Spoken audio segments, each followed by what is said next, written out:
Что касается статуса Абхазии, уже наш народ и своей борьбой, и войной 92-93 года, и нашим национально-освободительным движением, которое происходило во времена Советского Союза.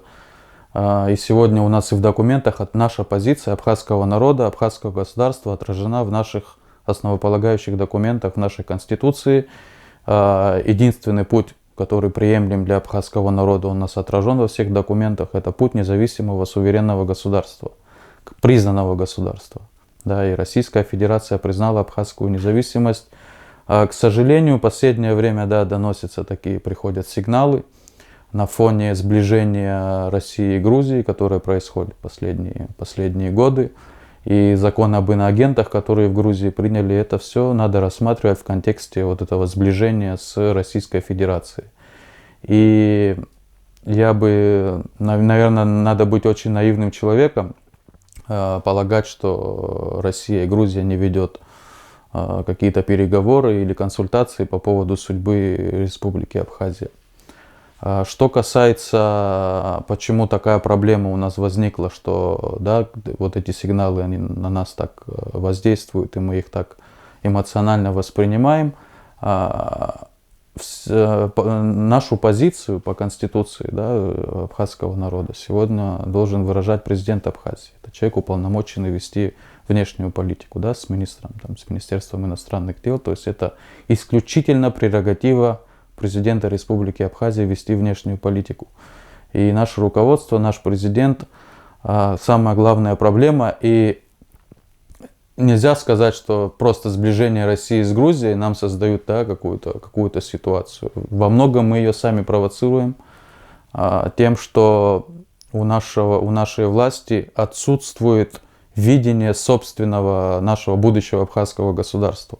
То есть, когда ты правильные посылы не даешь ни своим оппонентам, ни своим союзникам, ведешь такую, у тебя пассивная внешняя политика, можно даже сказать отсутствующая внешняя политика, конечно же, ты создаешь почву для того, чтобы твое будущее оно обсуждалось без твоего участия. То есть это, возможно, даже какая-то ответная реакция на отсутствие собственных у нас планов, долгосрочных стратегических планов у абхазского государства.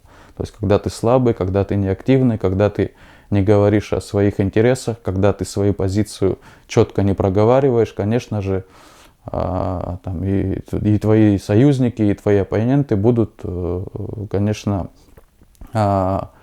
выстраивать, да, дальнейшую политику, исходя там из своих интересов. Если твоего голоса нет, то, значит, и твои интересы тоже учитываться не будут. Мы сегодня, к сожалению, в такой ситуации.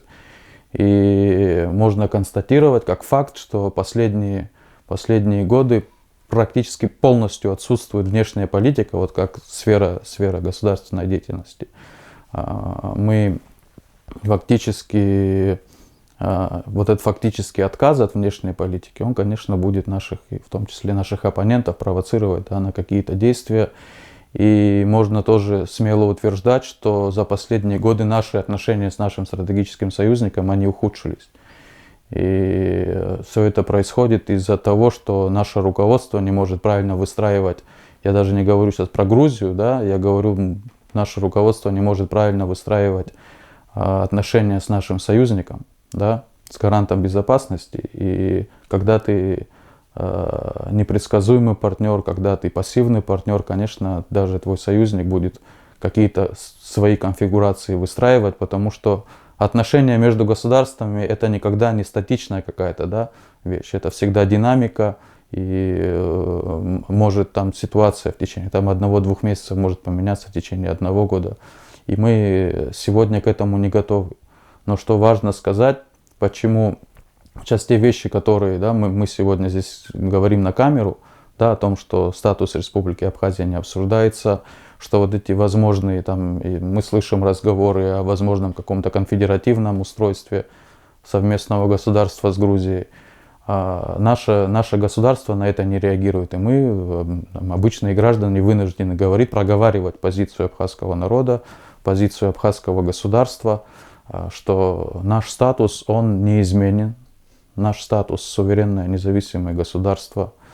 И ни о каких формах совместного государства с Грузией не может быть и речи вообще никак. Ни конфедеративное устройство, ни тем более вхождение в состав Грузии. И это должны и наши оппоненты понимать, и наши партнеры, и наши союзники понимать.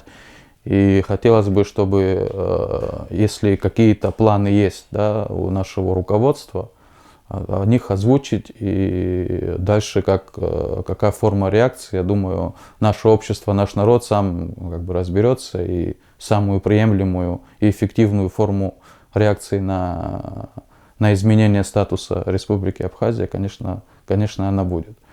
Что хотелось бы сказать, что очень важно сегодня для нашего государства, молодого государства, да, которым современному абхазскому государству 30 лет, очень важно сейчас вести работу по международному признанию, потому что эта работа, к сожалению, она абсолютно была сведена на нет, и это тоже такой посыл, сигнал, который мы даем в мир, и в Россию, и в Грузию, и в Европу, в Азию, во все страны мира, что мы наш статус не продвигаем, мы не добиваемся признания, а значит,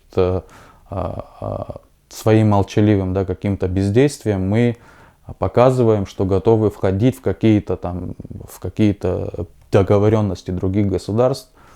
То есть наша активность — это в первую очередь это защита наших интересов. Если ты активный, если ты везде на всех площадках говоришь о своей позиции, значит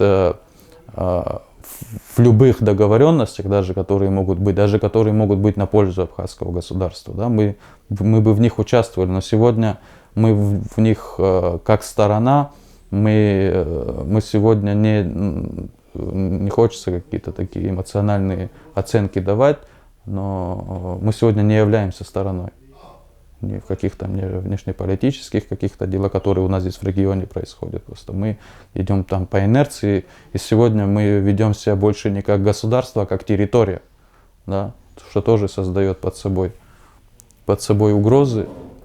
И еще раз хочу сказать, вот самый важный момент — это не моя там личная позиция, а позиция абхазского народа, выраженная там и в документах, и в нашей истории, что наш статус, он не подлежит ревизии ни в каком виде.